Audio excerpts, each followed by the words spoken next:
Good afternoon. Welcome to the live stream. I would like to open this public meeting with Vladimir Milov, advisor of Alexei Navalny, and I warmly welcome you to our parliament. And I would also like to welcome Anastasia Sergeyeva. She's a board member of For Free Russia Association in Warsaw. And thank you for coming to our parliament so that we can discuss the situation around Alexei Navalny and the latest developments on Russian foreign policy. And please let me introduce my colleagues here today. We have live here in this room Mr. Raymond de Roon. He's from the Freedom Party. And on our live stream, and maybe I can ask the colleagues when they do not speak later on to mute their stream. We have Salima Belhai, and she's from the D66. It's the Democratic Party in our parliament. And we have colleague Ruben Brekelmans. He's from the Liberal Party. And you're all very welcome. And it's my pleasure to give you the floor for a short introduction. And after that I will invite my colleagues to pose a question or to make a statement, and so that we can have a dialogue this coming hour. And thank you very much for coming to our parliament. The floor is yours. Thank you very much, and many thanks for finding a time to receive us. We know it's difficult times, and you have the Corona debate, so much appreciated that you found an opportunity to talk to us and discuss the Russian situation. And I'll be very brief in my introductory remarks, trying to leave more room for questions. You know that we have also very challenging and disturbing times in Russia, and I would say that the level of political repressions is unprecedented on my memory. I remember the Soviet times. I lived in the Brezhnev and Andropov times. And then we had repressions touching just the hundreds of Soviet dissidents, not right now. Right now, if you calculate all the number of people whom police are knocking on their doorstep, accusing them of supporting Navalny's movement, or they're receiving email threats from the authorities, or they are being pushed or even fired from their jobs in state companies because of support of the opposition, is tens of thousands. Just one figure alone, the number of people detained in January and February during protests, as officially reported by the Russian government to the United Nations, was 17,600 people detained. This level of mass repression, Russia really hasn't seen it since 1950s, since Joseph Stalin times. This is not an exaggeration. Later, only outspoken dissidents were repressed, not right now. This is really a massive outreach of political repressions. It might only get worse later down the road, because during the September State Duma elections, it was very visible that the organic popular support for Vladimir Putin and his ruling party is eroding. They only, by all objective available merits, they only enjoy support of about 1/3, 30% of the Russian citizens. So they went on great lengths to help them win or draw up the majority with extreme fraud, which was also widely reported. I'll be happy to comment on it. We only expect these repressions, unfortunately, to accelerate on the road to 2024, where Vladimir Putin wants to reinstall himself for another presidential term. But by all objective polling data, he does not have the majority of support to do so. Public opinion is split at best, and according to available polling data, a majority of Russians aged below 40 are against. Over 50% Russians younger than 40 are against extending Putin's term beyond 2024. So, unfortunately, we see that the Russian government have chosen a pattern of not having a dialogue with civil society, with its political opponents, but instead repressing them, putting them behind bars, squeezing them out of country. We're trying to work as hard as possible to achieve popular mobilization and resistance inside the country. We have a lot of successes in that, because the smart voting tactics pushed by Alexei Navalny had produced very meaningful results during the September elections. We'll be also happy to tell you more about it. But it's also important, and we very much welcome to see many democratic countries standing up to Putin against his repressive behavior and actually raising their voices in support of the freedom fighters in Russia, defending the human rights, civil liberties, and actually decency of Russian people and their ability to make their voices heard. So we really very much appreciate that support. This is why myself and my colleagues on behalf of Alexei Navalny's team, we are visiting European capitals and other democratic countries and trying to discuss relations with Russia and Russia policy.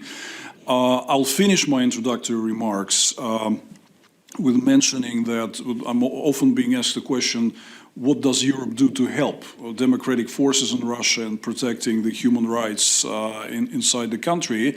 I would refer to one document which was recently adopted by the Europeans. In mid-September, the European Parliament had overwhelmingly voted for adoption of a strategy report on Russia policy. 3/4 of members of European Parliament had voted for it. All major party groupings and factions have supported it. This is actually the best document on such a complex and difficult topic as Russia that was ever written by the Westerners that I've probably seen in my life. It contains a lot of really important language. First, a big chapter on support of aspirations of Russian civil society, support for freedom, for making their voices heard, having an influence on the Russian policy course.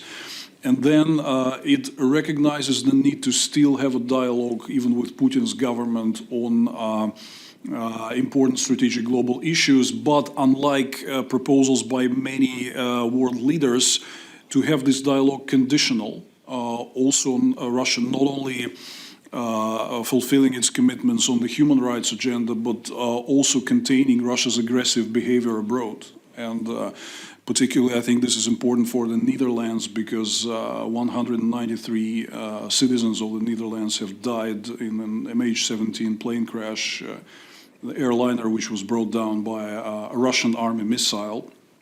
So this strategic document, I think, outlines the complex vision of reaching out, supporting civil society in Russia, looking at Russians as friends, as strategic future partners, into building normal relations with a future free democratic Russia, but also a lot of containment measures against the aggressive dictatorship. So my best advice would be, and this is what we are trying to talk about with many European politicians, is that this document should not be left on paper, but given the overwhelming support by major European political forces, we believe that will be a good step to bring it forward, to be discussed at the European Council and Foreign Affairs Council, to actually be implemented into a real roadmap on how to build policy towards Putin's Russia. We'll be happy to discuss this further. I will leave more room for your questions. I just wanted to introduce my colleague Anastasia Sergeyeva. She's a Russian citizen, but she's based in Poland, and she operates a very important NGO which also deals a lot with Russian diaspora. You see many more people emigrating from Russia because of pressure from Putin's regime, and we really want to get them organized and engaged to continue to play part in changing Russia for the better. So this is also, I'm meeting representatives of Russian diaspora here in Netherlands tomorrow on Wednesday. I also think that this is an important part of our job to consolidate them. There are millions of Russians abroad, and many of them are supporters of democratic changes in my country. So it's very important to consolidate them, and this is actually why Anastasia is also here with me on my trip, and maybe she will have something to add on working out with civil society and diaspora groups and how to engage them in achieving positive changes in Russia. I'll leave it here, and we'll be very much open to your questions. Thank you. I would like to give the floor to Mr. De Roon from the PVV to ask his first question or to make a comment, and then I'll go to the colleagues live on the screen. And I also wanted to thank everybody who's watching this live stream today. And I give the floor to Mr. De Roon. Thank you very much. And I would like to thank both of you for coming here and giving your introductory statements and your willingness to talk with us. Of course, earlier this year, the situation of Mr. Navalny was very much in the attention of our media, so we were kind of kept up to date about what was going on. But the last months, to my impression, we don't hear a lot about him anymore in our media. So maybe, Mr. Milov, you could give us an update about how he's doing, anything you would like to tell about it. I will not specify questions, but maybe you can give us some overview. And your suggestion is to have negotiations, to have talks with Russia, but under conditions. That might be a useful idea. However, I have the feeling that Russia is not very interested in having talked with us at all. Maybe you have some idea what topics they might be interested to talk with us, because to me it seems like they're not really interested. Thank you.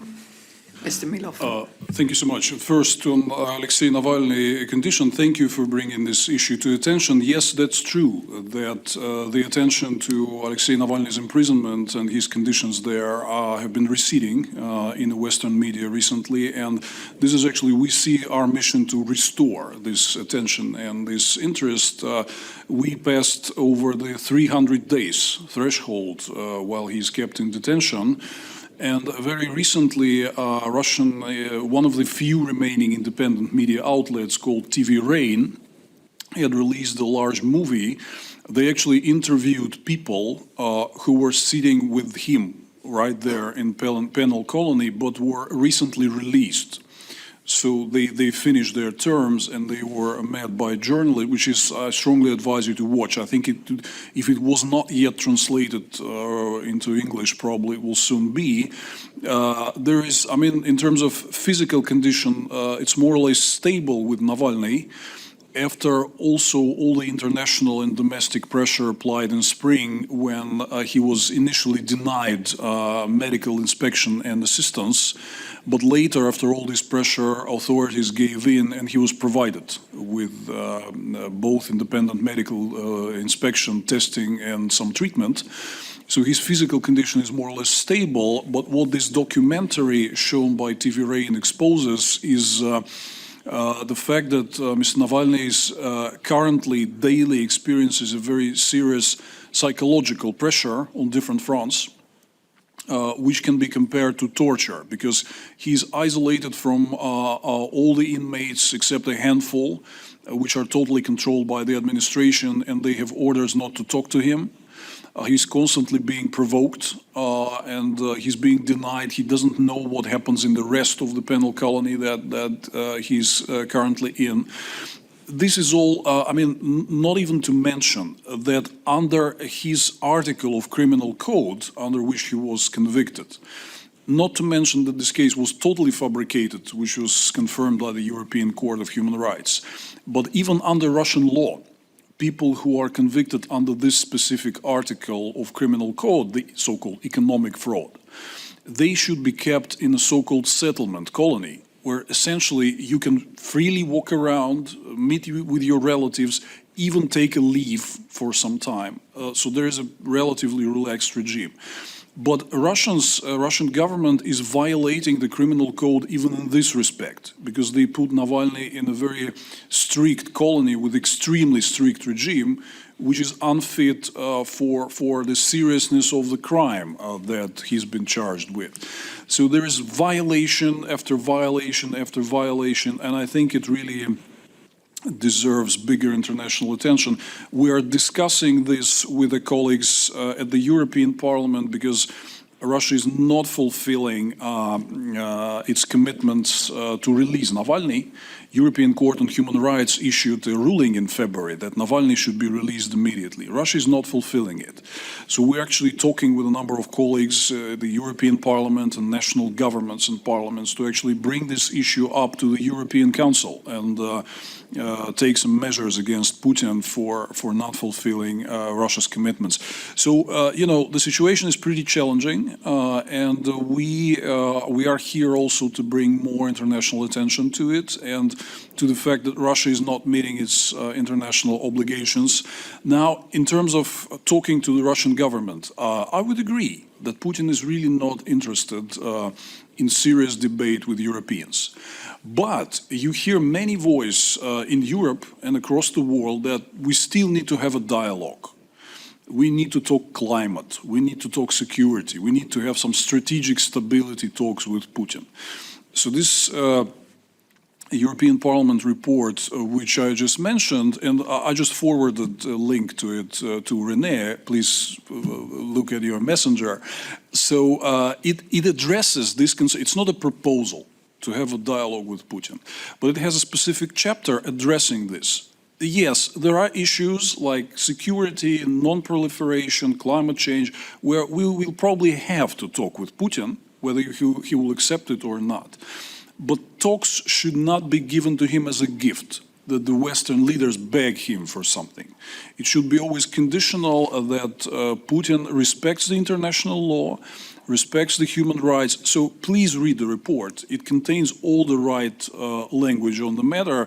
We do not call for, explicit forms of reaching out to Putin with dialogue. We say that it might be necessary to talk. I'm a former government employee myself. I know that sometimes you are forced to have a dialogue even with the worst dictatorships in the world, but you got to have it conditional. It should not be given to Putin as a gift. Like, okay, for a withdrawal of troops from Ukraine borders, I give you a summit. No, it shouldn't look like that.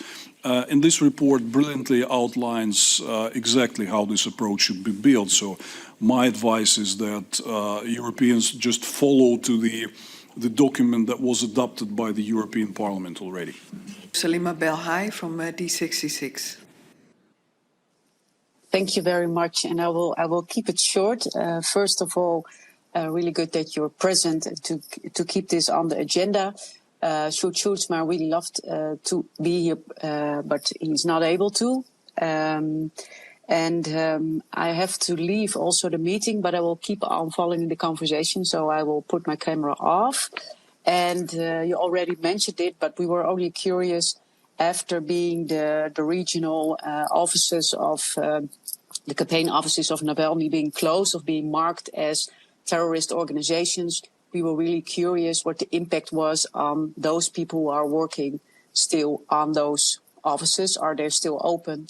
So perhaps you can tell us a little bit more, and not to be unpolite, but I will listen but put my camera off. Thank you for being here. Thank you very much. And just so you understand, this decision to designate Navalny's regional network as extremist, which is loosely tied to terrorism in Russian legislation, is a very vague language, terrorist and extremist. And first, you need to understand that we have court decisions, Russian court decisions, which literally say this particular person was engaged in extremist activities by criticizing the policy course of the Russian government. It's official now. To criticize the government is linked to terrorism. That we can show, I can send you the copies of these court decisions right now. So what happened during the course of this year is that there was a framework court decision by the Russian courts that Navalny's network is extremist. This is now being followed with a string of specific accusations against specific members of Navalny's network. And the most horrific recent case, the first person put behind bars in this connection, is Lilia Chanisheva, who was not only the head of Navalny's headquarters in Ufa in Bashkortostan, but she was one of the most prominent regional leaders aiming at challenging the incumbent governor and mayor of Ufa at the elections. She put her candidacy forward in elections, and she was obviously banned by the authorities. But she was always specifically involved in an explicitly legal activity. She wanted to go through elections. She wanted to get all the necessary signatures of voters, to obey electoral law, and so on. She was specifically labeled as an extremist for doing that for engaging into normal political activity opposing the government. And this is explicitly said in the court ruling. A couple of weeks ago, she was arrested, and now she's in detention. And while in the court hearing in detention, she had announced that she's 2 weeks pregnant. So that still did not cause the authorities to release her. So it's very important to bring this attention to the case of Lilia Chanisheva. Also, in connection with this extremist case, hundreds of people their homes have been raided, their property seized. They're also facing arrest threats. So we unfortunately fear that on the road to 2024, where Putin is not confident that he will win another term, there will be more repression and more people will be put behind bars on this specific extremist charge. So thank you very much for bringing attention to this important issue. This anti-extremist legislation, which is very vague, very loose, people can be designated extremist for just criticizing the government. I think the world should be aware that it's been widely used as a hammer against the political opposition, and real people are serving real terms in detention right now just because of that. Thank you.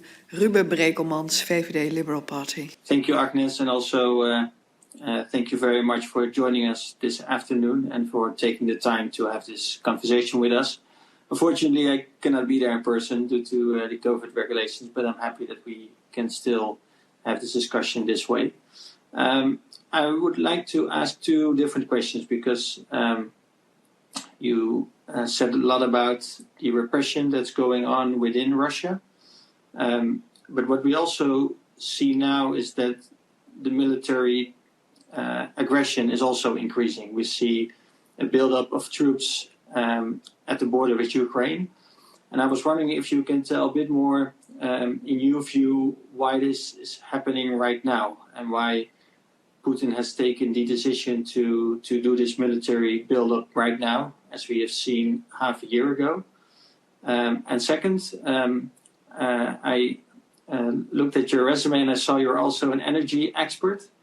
And I would like to ask you, because you sometimes hear different and see different opinions on this, whether Putin is willing to use energy as a lever towards Europe, or whether this is a bridge too far, as we have seen last couple of days when Lukashenko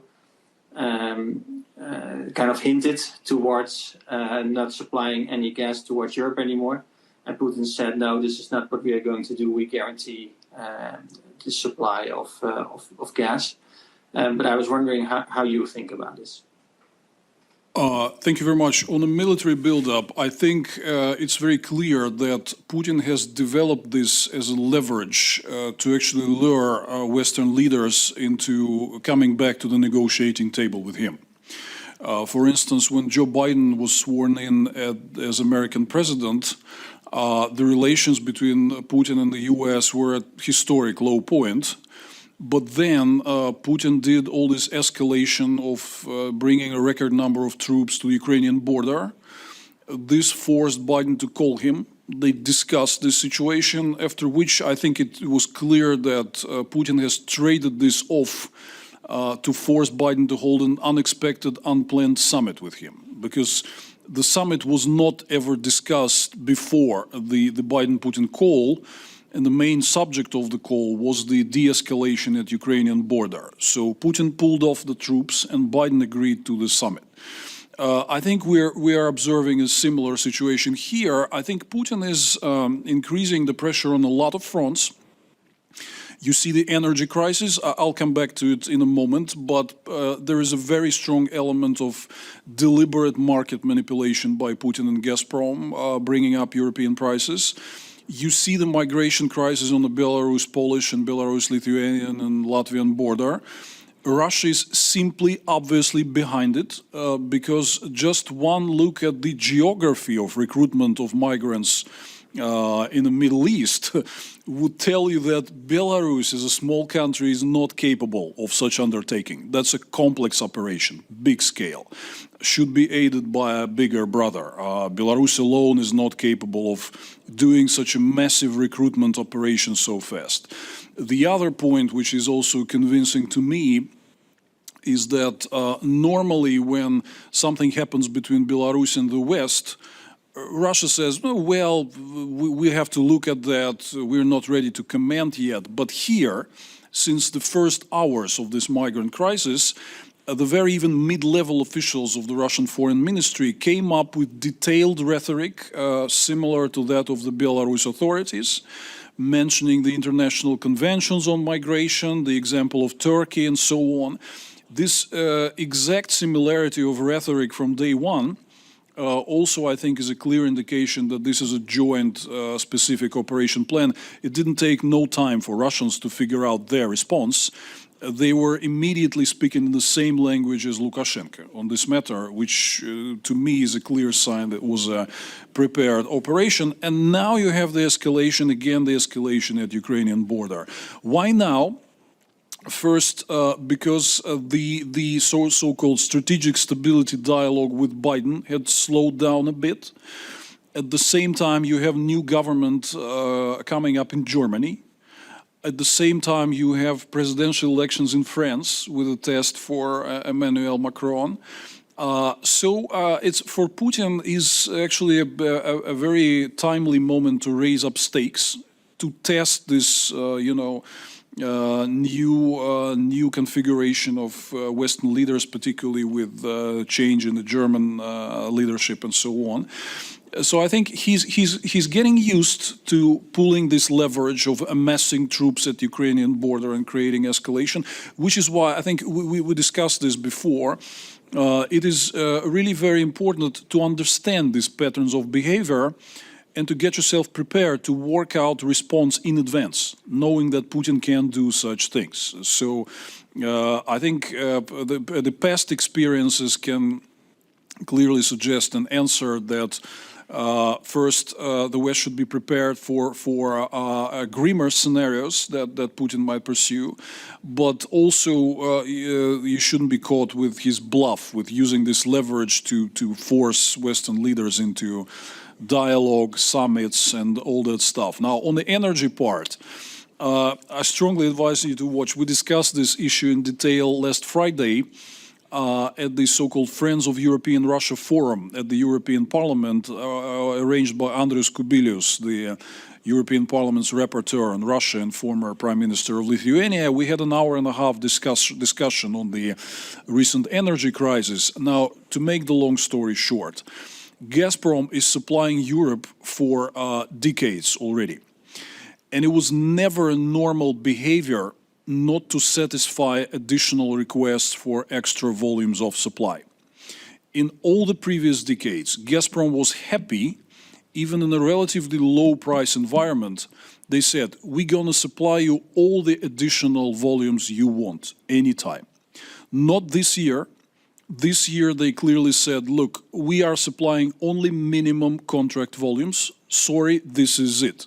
We have no extra gas to supply to Europe. Never happened before. This year was the premiere of this sort of behavior. At the same time, you read the press releases of the very same Gazprom, which says we have injected record volumes of gas into Russian underground storage facilities, a quarter more than last winter season, which was also reported as record-breaking in terms of injection a year ago. So yes, they do have the gas, but they supply only minimum contract volume, something which they never did before. Now, at the same time, you have all these tensions, plus the issue of launch of Nord Stream 2 into operation. Now, is it the use of energy as a weapon or not? You figure it out, but I think to me the answer is clear. And I also call for Europe to actually launch an antitrust investigation of a deliberate market manipulation by Gazprom. This is something that they're very fearful of. You do have a lot of leverage for them. This is a consumer's market, and Gazprom has nowhere else to go with all the gas. So I think this strength should be appreciated, and I strongly advise that Europeans look into this issue specifically in terms of withholding the volumes of gas from European gas market to push up the price.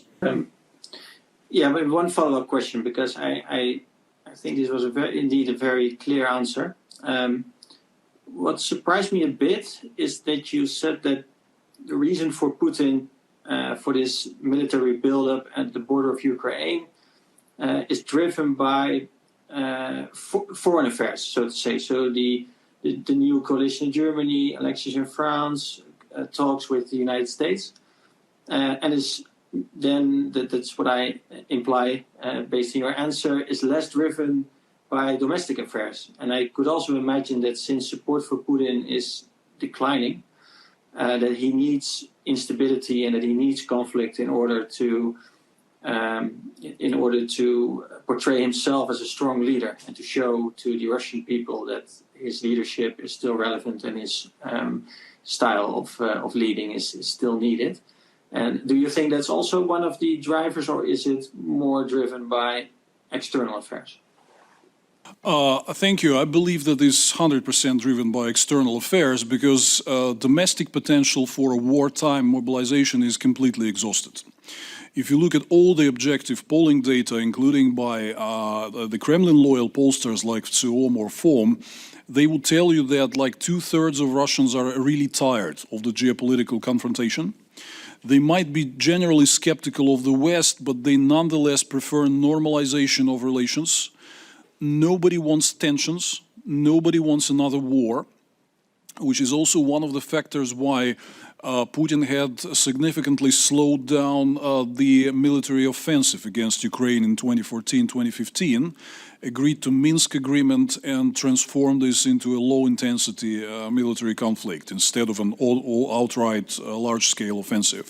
Because a war, it would be extremely unpopular. Listen, you know, there are folks in Russia who are persecuted to a bigger extent than us, the opposition politicians. These are relatives of people who have died, military servicemen who have died in combat in places like Donbass or Syria.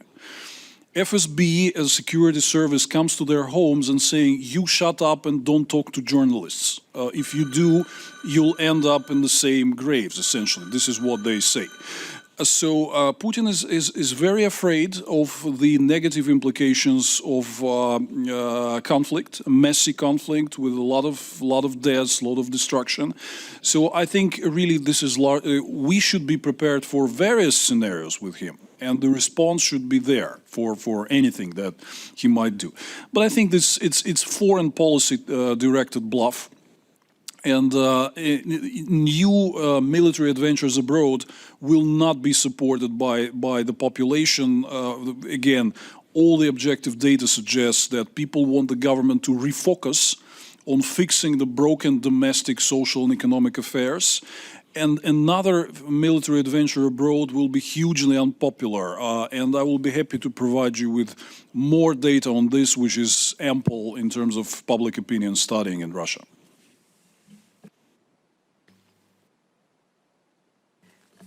Thank you very much. As you are an energy expert, I would also like to know how you view the climate change, and specifically for Russia, and maybe there in the future will be a moment in time that we can work together as Europe and the Netherlands with Russian people. So can you elaborate maybe a bit on this subject? Thank you so much. And here we have a complete split between Putin and the Russian civil society, because Putin is completely ignorant of both the environmental problems and the climate change. His rhetoric has been shifting recently. If you listen to his international speeches, if you do not know who this person is, you might think that this is some sort of environmental activist. He's going green all the way, right? But in reality, he has signed the document. I can send you a lot of analysis about that. He has signed a document called, I'm not joking, Decree number 666 on Russia's transition to a green economy and meeting climate change goals. So this Decree 666, essentially, if you look into numbers, it considers a very significant increase of greenhouse gas emissions. He's still playing around with this hot air 1990 benchmark thing and saying that Russia is one of the leaders on decarbonizing the economy. Decarbonizing, yes, in compared to extremely pollution-intensive Soviet times, but not in terms of the current dynamics. Russian official government plan is to increase emissions seriously, and if you take a look at what the Russian delegation at the Glasgow summit was saying, they literally said that, listen, we have so many forests which are swallowing the greenhouse gases, so we're already carbon neutral, so we have nothing more left to do. But on the part of the Russian civil society, the situation is very much different, because, for instance, if you take a look at the geography of the regional protests, I would say this is a topic number one. Environment is a topic number one in terms of public discontent in the regions, because the essence of Putin's economic model is brutal oligarchic exploitation of natural resources. So open-cut coal production in Kuzbass in Siberia, or open coal transshipment in the Far East, they have essentially destroyed big parts of the Pacific coastline with the coal terminals which are aimed at exporting cheap coal to China, with open transshipment extremely damaging with coal dust to the environment, to the garbage landfill crisis that is happening all over the country. I mean, I can go for hours naming all these environmental problems, but there's a huge bottom-up demand from Russian civil society that the government policy on these matters is making a U-turn. And the government pays more and more attention to protecting the environment. And also there's a great deal of damage for Russia, very specific, from climate change. If you take a look at the official report by Rosgidromet, the official climate agency of the Russian government, it's horrible.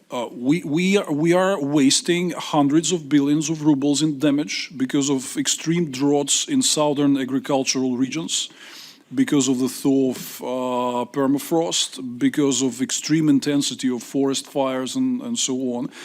I mean, that's the official language of the government agencies. At the same time, policymakers are doing very little to address this, which is why the answer is, if you really want Russia on board on climate change policy, this will not happen without democratic changes in the country, because bottom-up demand for these policies is there. But Putin's dictatorship is preventing it from happening. And maybe one other question: how do you view the relations with China and Russia, and where should it head if you maybe in a couple of years are back in Russia? Where would you like to go? I think the current Russian government is ignoring many strategic threats that are coming from Chinese communist dictatorship, and this policy of trampling human rights, essentially, which is becoming a new normal for a Xi Jinping regime, a lot of this is being imported by Putin. The total video surveillance on citizens, this system of essentially notorious social credit, actually what they're doing to Uyghurs and this de facto concentration camps is essentially being tried in Russia against those who are being labeled as extremists. For instance, again, people who are persecuted under anti-extremist legislation to a greater extent than us are religious activists, like Jehovah's Witnesses in the first place. Now, they are really facing similar situation in Russia as Uyghurs in China. So that's one point. Another point is Putin is trying to make himself look stronger by portraying this global alliance with China. Okay, if the West doesn't like me, I will forge alliance with China and we'll do something together against you. That's his point. I wouldn't go so far. I would advise you to read my paper, which is due to come out this week, I hope, at the Wilfred Martens Center for European Studies in Brussels, the European People's Party think tank. What I did is I just did a checklist of what was promised in terms of specific Russia-China cooperation in different areas, from energy, gas sector, electricity, building roads, networks, building a joint airliner, and many other stuff. So I did a checklist, and the bottom line, the conclusion is that the actual number of achievements and the projects that really went forward is very thin. about 80% of the ambitious agenda, cooperation agenda that was announced in 2014 after the rift with the West had developed has never materialized because there's not much economic gravity. We still, I mean, economically, we're still bound to Europe. And it's really what I argue in this paper. It's very economically challenging and not beneficial at all to actually tear ourselves apart from Europe and try to artificially tie ourselves to China. So this cooperation agenda is not working. Please read the paper. I will be happy to send you a link. I examined this in detail, project by project and piece by piece. I think you answered both so many questions by my colleagues and myself, and I would like to thank you very much for coming to the Parliament to ask attention for Mr. Navalny and his situation. We will share the report you mentioned with the members of the Foreign Affairs Committee. And you are doing a tour around Europe now to implement this report, to get the report implemented. And maybe we can stay in contact with you as a Committee on Foreign Affairs to also check this report and see whether we can help you. And you also said you advise us to launch an antitrust investigation on the energy subject. And I think the colleagues will also look into that. And we will receive your paper on the Russia-China ties. And we are really interested in that as well. Maybe you can give our regards to Mr. Navalny when it is possible that you or other members of your team can speak to him, and we wish him all the best on these difficult circumstances. And thank you very much again for coming to our chamber and talking to us. Thank you. So if you want to make a last statement, I will give you the floor both. Thank you so much. And I just wanted to thank you again for your continuous and unwavering support and your attention to what we do. And definitely, so today I mentioned some specific directions of analysis, thinking and action, which I believe many politicians and governments and parliaments and parties across Europe are willing to take this firmer course on Putin's dictatorship. It will be great to have you on board, so I'll be happy to keep you in touch with all the important initiatives that we're putting forward, from this European Parliament strategy report to possible antitrust investigation on Gazprom. And once again, thank you for taking your time, and we'll be happy to stay in touch and provide you with connection to what we do and other European politicians are involved in. Thank you.